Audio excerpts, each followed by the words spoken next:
கார்த்தியோட வாழணும்னு நீ எடுத்த முடிவு சரிதான். ஆனாலும் நான் சொல்றத கொஞ்சம் மனசுல வச்சுக்கோ. நீ இந்த வீட்டை விட்டு போனா அம்மா எந்த எல்லைக்கு வேணும்னாலும் போய் நிப்பாங்க. அதனால நீ வெளியே போகும்போது ரொம்ப ஜாக்கிரதையா இருக்கணும். சந்திரா சித்தியும் அம்மாவும் சேர்ந்து அடுத்து என்ன பிரச்சனையை உருவாக்குவாங்கன்னே தெரியாது. அவங்க என்ன பிளான் போட்டாலும் சரிக்கா, இனி என் முடிவை யாராலையும் தடுக்க முடியாது. என் கூட மாமா இருக்காரு, இனி அவர் என்ன பார்த்து பாரு. ரேவதி,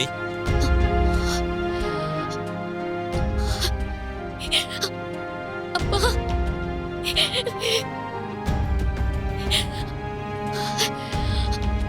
அழாதம்மா.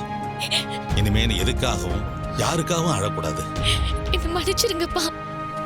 நான் உங்ககிட்ட கூட சொல்லாம நான் பாட்டுக்கு அம்மாவை எதிர்த்து பேசிட்டேன். ஆனா எனக்கு வேற வழி தெரியலப்பா.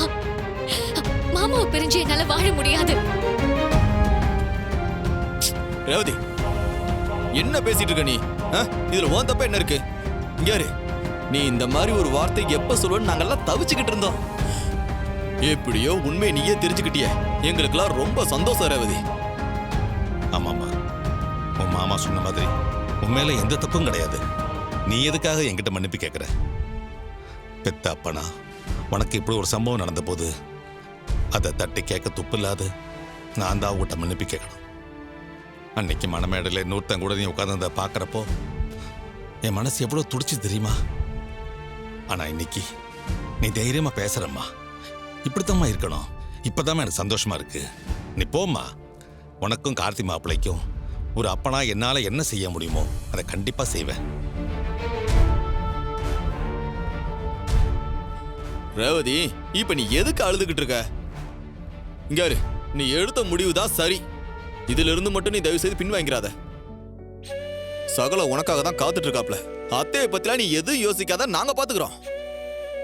இங்க பாரு, நாங்க எல்லாரும் உனக்கு சப்போர்ட்டா எப்பவுமே இருப்போம். தைரியமா போமா நீ. ரொம்ப தேங்க்ஸ் மாமா. தேங்க்ஸ்க்கா.